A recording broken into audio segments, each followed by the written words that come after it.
ನಮಸ್ಕಾರ ಸ್ನೇಹಿತರೆ, ಆಧಾರ್ ಕಾರ್ಡ್ ಕುರಿತು ಸರ್ಕಾರದಿಂದ ಹೊಸ ನಿಯಮಗಳಾದರೆ ಜಾರಿಯಾಗಿದ್ದಾವೆ. ಆ ಒಂದು ಹೊಸ ನಿಯಮಗಳು ಏನು ಜಾರಿಯಾಗಿದೆ ಏನು ಅನ್ನುವಂಥದ್ದನ್ನು ತಿಳಿಸ್ಕೊಡ್ತೀನಿ. ಯಾಕಂದರೆ ಆಧಾರ್ ಕಾರ್ಡ್ ಅನ್ನುವಂಥದ್ದು ತುಂಬಾ ಮುಖ್ಯ ಆಗಿದೆ. ಪ್ರತಿದಿನ ನೀವು ಆಧಾರ್ ಕಾರ್ಡನ್ನು ಯೂಸ್ ಮಾಡ್ತಿರ್ತೀರಾ. ಪ್ರತಿಯೊಂದು ಯೋಜನೆಗಾಗಲಿ, ಪ್ರತಿಯೊಂದಕ್ಕೂ ಬ್ಯಾಂಕ್ ಅಕೌಂಟ್ಗಾಗಲಿ, ಪ್ರತಿಯೊಂದಕ್ಕೂ ಆಧಾರ್ ಕಾರ್ಡು ತುಂಬಾ ಯೂಸ್ ಆಗ್ತಿರುತ್ತೆ. ಈ ಒಂದು ಆಧಾರ್ ಕಾರ್ಡ್ ಕುರಿತು ಹೊಸ ನಿಯಮಗಳಾದರೆ ಜಾರಿ ಮಾಡ್ತಿರ್ತಾರೆ. ಅದನ್ನು ಎಲ್ಲರೂ ಫಾಲೋ ಮಾಡಬೇಕಾಗುತ್ತೆ. ಸುಮ್ಮನೆ ಆಧಾರ್ ಕಾರ್ಡ್ ಇಟ್ಕೊಂಡಿರೋದಲ್ಲ, ಸರ್ಕಾರದಿಂದ ಕೊಡುವಂತಹ ಒಂದು ನಿಯಮಗಳು ಕೂಡ ನೀವು ಏನೇನು ಅವರು ಒಂದು ನಿಯಮಗಳು ಜಾರಿ ಮಾಡಿರ್ತಾರೋ ಅದನ್ನು ಪಾಲನೆ ಮಾಡಬೇಕಾಗುತ್ತೆ ಸ್ನೇಹಿತರೆ. ಈಗ ಅವ್ರು ಕೊಟ್ಟಿರುವಂತಹ ಒಂದು ನಿಯಮಗಳೇನು ಅನ್ನುವಂಥದ್ದನ್ನು ತಿಳಿಸ್ಕೊಡ್ತಿದ್ದೀನಿ. ಎಲ್ಲರೂ ವಿಡಿಯೋ ಕೊನೆಯವರೆಗೂ ನೋಡಿ. ಅದಕ್ಕೆ ಮುಂಚೆ ಯಾರು ಚಾನಲ್ಗಿನ್ನೂ ಸಬ್ಸ್ಕ್ರೈಬ್ ಮಾಡ್ಕೊಂಡಿಲ್ಲೋ ಈಗಲೇ ಚಾನಲನ್ನು ಪಟ್ ಅಂತ ಸಬ್ಸ್ಕ್ರೈಬ್ ಮಾಡ್ಕೊಳ್ಳಿ. ಮತ್ತು ವಿಡಿಯೋಗೊಂದು ಲೈಕ್ ಆದರೆ ಕೊಡಿ. ನೀವು ಕೂಡ ಸಬ್ಸ್ಕ್ರೈಬ್ ಲೈಕಿಂದ ನಿಮ್ಗೆ ಇದೇ ರೀತಿ ಕಂಟಿನ್ಯೂಸ್ ಅಪ್ಡೇಟ್ಸ್ ಆದರೆ ಸಿಗ್ತಿರುತ್ತೆ. ಈಗಾಗಲೇ ಯಾರು ಸಬ್ಸ್ಕ್ರೈಬು ಲೈಕ್ ಮಾಡಿ ವಿಡಿಯೋ ನೋಡ್ತಿದ್ದೀರೋ ಎಲ್ಲರಿಗೂ ನನ್ನ ಒಂದು ಹೃದಯಪೂರ್ವಕ ಧನ್ಯವಾದಗಳು. ಸ್ನೇಹಿತರೆ, ಆಧಾರ್ ಕಾರ್ಡ್ ಕುರಿತು ಸರ್ಕಾರದ ಕಡೆಯಿಂದ ಹೊಸ ನಿಯಮಗಳನ್ನ ಜಾರಿ ಮಾಡ್ತಾನೆ ಇರ್ತಾರೆ.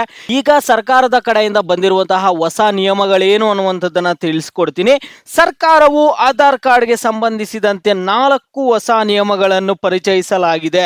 ಇದರಲ್ಲಿ ಮಹಿಳೆಯರ ಸಂಬಂಧಗಳನ್ನು ಗುರುತಿಸಲು ಮತ್ತು ಬಯೋಮೆಟ್ರಿಕ್ ಆಯ್ಕೆಗಳನ್ನು ನವೀಕರಿಸಲು ಕೆಲವು ನಿಯಮಗಳಲ್ಲಿ ಬದಲಾವಣೆಗಳಾದರೆ ಆಗಿದ್ದಾವೆ. ಇಲ್ಲಿ ಆಧಾರ್ ಕಾರ್ಡ್ ಹೊಂದಿರುವವರಿಗೆ ಪ್ರಮುಖ ಹೊಸ ನಿಯಮಗಳನ್ನು ತರುವುದಾಗಿ ಸರ್ಕಾರ ಹೇಳಿದ್ದು, ಈ ಹೊಸ ನಿಯಮವನ್ನು ತಿಳಿದುಕೊಳ್ಳುವುದು ಬಹಳ ಮುಖ್ಯ. ಇಲ್ಲದಿದ್ದರೆ ನೀವು ನಂತರ ಸಮಸ್ಯೆಗಳನ್ನಾದರೆ ಎದುರಿಸಬೇಕಾಗುತ್ತದೆ ಸ್ನೇಹಿತರೆ.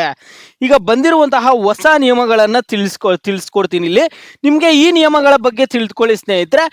ಮೊದಲನೇದಾಗಿ ಕೇರ್ ಆಪ್ ಅಂತ. ಕೇರ್ ಆಪ್ ಅಂದರೆ ಈ ಹಿಂದೆ ಆಧಾರ್ ಕಾರ್ಡ್ನಲ್ಲಿ ಹೆಸರಿನೊಂದಿಗೆ ಪೋಷಕರ ಹೆಸರನ್ನು ಇಲ್ಲಿ ಸ್ಪಷ್ಟವಾಗಿ ಬರೆಯಲಾಗಿದೆ. ಈಗ ಅದು ಆಗುವುದಿಲ್ಲ. ಸನ್ ಆಪ್ ಅಥವಾ ವೈಫ್ ಬದಲಿಗೆ ಕೇರ್ ಆಪ್ ಎಂದು ಬರೆಯಲಾಗುತ್ತದೆ. ಅಂದರೆ ಮಹಿಳೆಯರ ಆಧಾರ್ ಕಾರ್ಡ್ ಅಥವಾ ಹುಡುಗಿಯರ ಆಧಾರ್ ಕಾರ್ಡ್ನಲ್ಲಿ ಅವರ ತಂದೆ ಅಥವಾ ಪತಿಯನ್ನು ಕೇರ್ ಆಪ್ ಮೂಲಕ ನಮೂದಿಸಲಾಗುತ್ತದೆ ಸ್ನೇಹಿತರೆ. ಓಕೆನಾ? ಈಗ ಈ ಮೊದಲೆಲ್ಲ ಯಾವ ರೀತಿಯಾಗಿ ಸನ್ ಆಪ್ ಅಥವಾ ವೈಫ್ ಆಪ್ ಬದಲಿಗೆ ಇಲ್ಲಿ ಕೇರ್ ಆಪ್ ಎಂದು ಬರೆಯಲಾಗುತ್ತದೆ. ನೋಡಿ, ಇಲ್ಲಿ ಫಿಂಗರ್ ಪ್ರಿಂಟ್ಗಳ ಬದಲಿಗೆ ಐರಿಸ್ ಸ್ಕ್ಯಾನಿಂಗ್ ಬಳಕೆ. ನೋಡಿ, ಇಲ್ಲಿ ಬೆರಳಚ್ಚು ನೀಡದವರಿಗೆ ಐರಿಸ್ ಸ್ಕ್ಯಾನಿಂಗ್ ಮಾಡುವ ಹೊಸ ನಿಯಮವನ್ನು ಸರ್ಕಾರ ಜಾರಿಗೆ ಆದರೆ ತಂದಿದೆ. ಇದು ಫಿಂಗರ್ ಪ್ರಿಂಟಿಂಗ್ನಷ್ಟೇ ಸುರಕ್ಷಿತ ಮತ್ತು ಪರಿಣಾಮಕಾರಿ ಸ್ನೇಹಿತರೆ. ಆಧಾರ್ ನವೀಕರಣದ ಗಡುವನ್ನು ವಿಸ್ತರಿಸಲಾಗಿದೆ. ಇದಂತೂ ನಾನು ನಿಮಗೆ ತುಂಬಾ ವಿಡಿಯೋಸ್ ಮಾಡಿ ತಿಳಿಸಿದ್ದೀನಿ. ಇದ್ರ ಬಗ್ಗೆ ಯಾರು ತಲೆ ಕೆಡಿಸ್ಕೊಂತಿಲ್ಲ. ಇಲ್ಲಿ ನೋಡಿ, ಆಧಾರ್ ನವೀಕರಣದ ಗಡುವನ್ನು ಈಗ ಮತ್ತೆ ವಿಸ್ತರಿಸಲಾಗಿದೆ. ಡಿಸೆಂಬರ್ 14ವರೆಗೂ ಮಾತ್ರ ಎಕ್ಸ್ಟೆಂಡ್ ಮಾಡಿದ್ದಾರೆ. ಇವತ್ತು ದಿನಾಂಕ ಬಂದು ಡಿಸೆಂಬರ್ 7. ವರ್ಷದಿಂದ ಎಕ್ಸ್ಟೆಂಡ್ ಮಾಡ್ಕೊಂಡು ಬರ್ತಾನೆ ಇದ್ದಾರೆ. ಈಗ ಮತ್ತೆ ಎಕ್ಸ್ಟೆಂಡ್ ಮಾಡ್ತಾರೋ ಇಲ್ಲೋ ಹೇಳೋಕ್ಕಾಗಲ್ಲ. ಅದರಿಂದ ಈಗಲೇ ನೀವು ಆಧಾರ್ ಕಾರ್ಡ್ ಯಾರಾದರೂ ಅಪ್ಡೇಟ್ ಮಾಡಿಸಿಲ್ಲ ಅಂದರೆ ಅಪ್ಡೇಟ್ ಮಾಡಿಸ್ಕೊಳ್ಳಿ. ಯಾರಾದರೂ ಆಧಾರ್ ಕಾರ್ಡ್ನಲ್ಲಿ ಯಾವುದೇ ಬದಲಾವಣೆಯನ್ನು ಮಾಡಲು ಬಯಸಿದರೆ ವಿಳಾಸವನ್ನು ಬದಲಾಯಿಸುವುದು, ಹೆಸರು ಬದಲಾಯಿಸುವುದು ಅಥವಾ ಜನ್ಮ ದಿನಾಂಕವನ್ನು ಬದಲಾಯಿಸುವುದು, ನಂತರ ಸಮಯ ಮಿತಿಯನ್ನು ವಿಸ್ತರಿಸಲಾಗಿದೆ.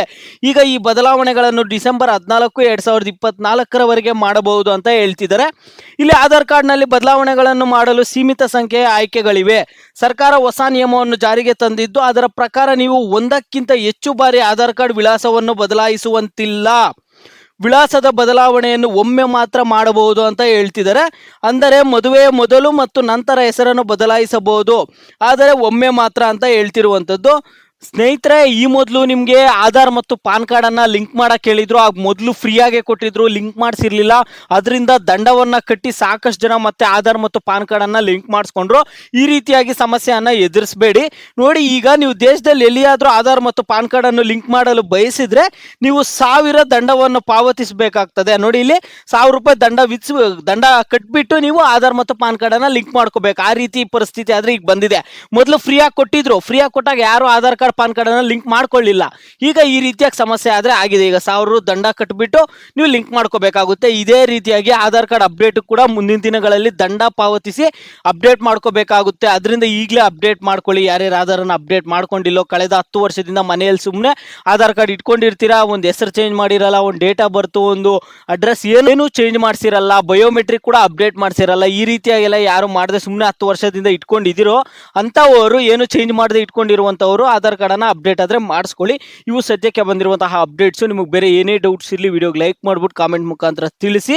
ಮತ್ತು ನಿಮಗೆ ಗೃಹಲಕ್ಷ್ಮಿ ಹಣ ಇನ್ನೂ ಬಂದಿದೆಯಾ ಬಂದಿಲ್ಲ ಅನ್ನುವಂಥದ್ದನ್ನು ಪ್ರತಿಯೊಬ್ಬರು ವಿಡಿಯೋಗೆ ಲೈಕ್ ಮಾಡಿಬಿಟ್ಟು ಕಾಮೆಂಟ್ ಮುಖಾಂತರ ತಿಳಿಸಿ.